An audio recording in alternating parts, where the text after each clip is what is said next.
आइए बात करते हैं ऐसे 7 चिरंजीवी के बारे में जिन्हें मृत्यु कभी छू भी नहीं सकती। आखिर कहाँ है वह 7 चिरंजीवी? क्या वह सच में आज भी जिंदा है? आखिर कहाँ रहते हैं ये चिरंजीवी? हनुमान। बचपन में उन्होंने सूर्य को मीठा फल समझकर निगल लिया था। तब इंद्र ने वज्र से प्रहार किया जिससे उनका जबड़ा सूज गया। हनुमंत शब्द से हनुमान नाम पड़ा जिसका अर्थ है सूजे हुए जबड़े वाला। हनुमान जी प्रभु श्री राम के परम भक्त थे। वे श्री राम के दूत बनकर माता सीता को ढूंढने लंका गए थे और उन्हें श्री राम की अंगूठी दी थी। हनुमान जी शिव जी के अवतार और वायुपुत्र हैं जो बलशाली होने के साथ साथ श्री राम के परम भक्त हैं, जिसके बारे में कई पौराणिक कथाएं हैं। जैसे सूर्य को निगलने से बना उनका नाम हनुमान, हनुमत रामायण की रचना और लंका में अशोक वाटिका जाकर सीता माता को राम की अंगूठी देना। वे कलयुग में भी धरती पर विचरण करते हैं और उनकी भक्ति से भक्तों को दुख दूर होते हैं। धार्मिक मान्यताओं के अनुसार कलयुग में हनुमान जी गंधमादन पर्वत का पर निवास करते हैं जो कैलाश पर्वत के उत्तर में स्थित है। श्री भगवत पुराण में इस बात का उल्लेख है कि श्री राम के वैकुंठ जाने के बाद हनुमान जी ने इस स्थान को अपना निवास बनाया था।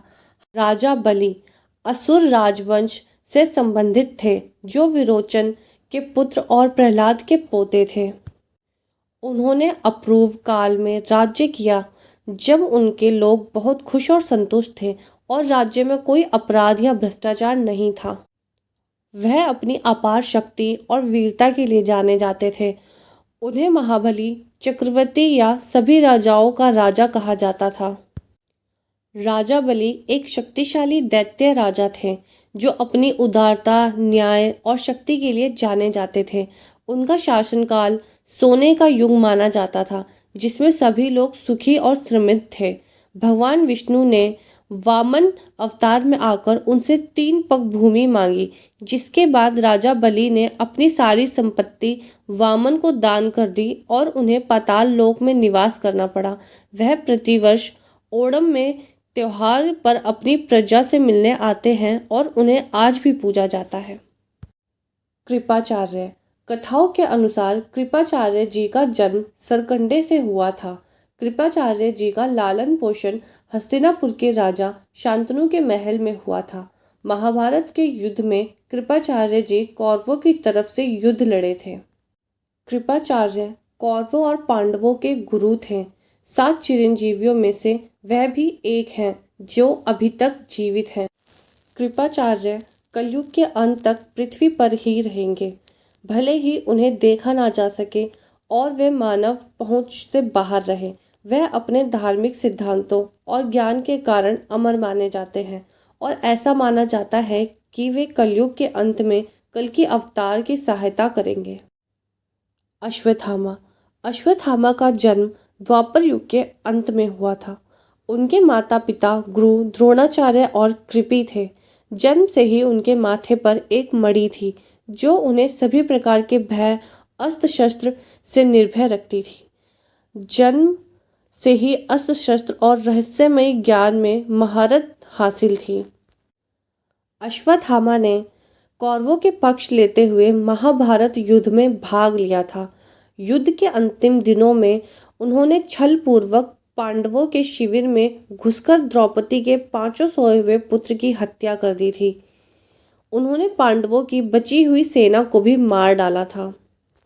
अपने भयानक कृत्य के बाद अश्वत्थामा ने पांडवों को वंश को नष्ट करने के लिए ब्रह्मास्त्र का प्रयोग किया था।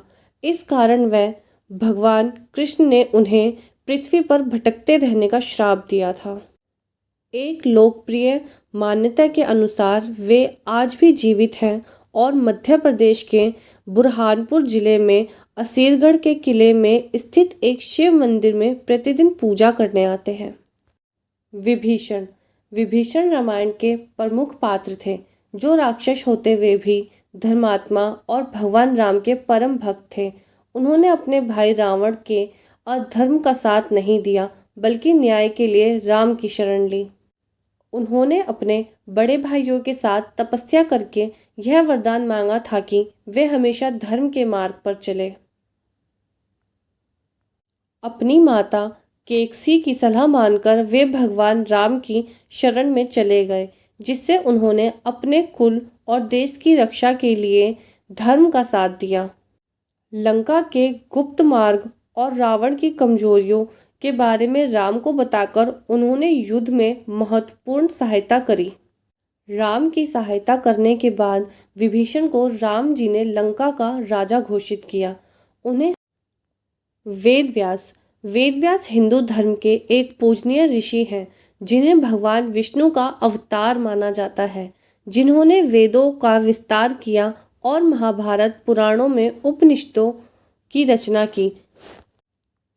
उनका जन्म ऋषि पराशर और मत्स्य कन्या सत्यवती के संयोग से हुआ था। जन्म के समय वे द्वीप पर थे और उनका वर्ण श्याम था। उन्होंने वेदों को 4 भागों में विभाजित किया, जिसके कारण उनका नाम वेदव्यास कहा जाने लगा। वह हिंदू धर्म में पहले गुरु माने जाते हैं और उनकी जयंती के दिन गुरु पूर्णिमा मनाई जाती है। हिंदू पौराणिक कथाओं के अनुसार भगवान विष्णु ने वेदव्यास के रूप में अवतार लेकर वेदों का विस्तार किया और उनका ज्ञान प्रदान किया। महाभारत के समय उन्होंने धृतराष्ट्र को 100 पुत्रों का पिता बनने का वरदान दिया था। हिंदू मान्यताओं के अनुसार ऋषि वेदव्यास हिमालय में किसी एकांत स्थान पर रहते हैं, बद्रीनाथ से आगे बद्रा क्षेत्र में, जहां मनुष्य कभी पहुंच नहीं सकते। परशुराम भगवान विष्णु के 6वें अवतार हैं, जो ऋषि जमदग्नि और माता रेणुका के पुत्र हैं।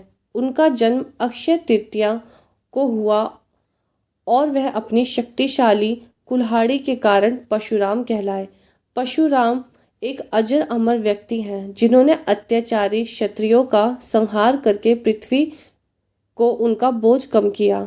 उन्होंने महाभारत के भीष्म, द्रोण और कर्ण के गुरु के रूप में भी महत्वपूर्ण भूमिका निभाई।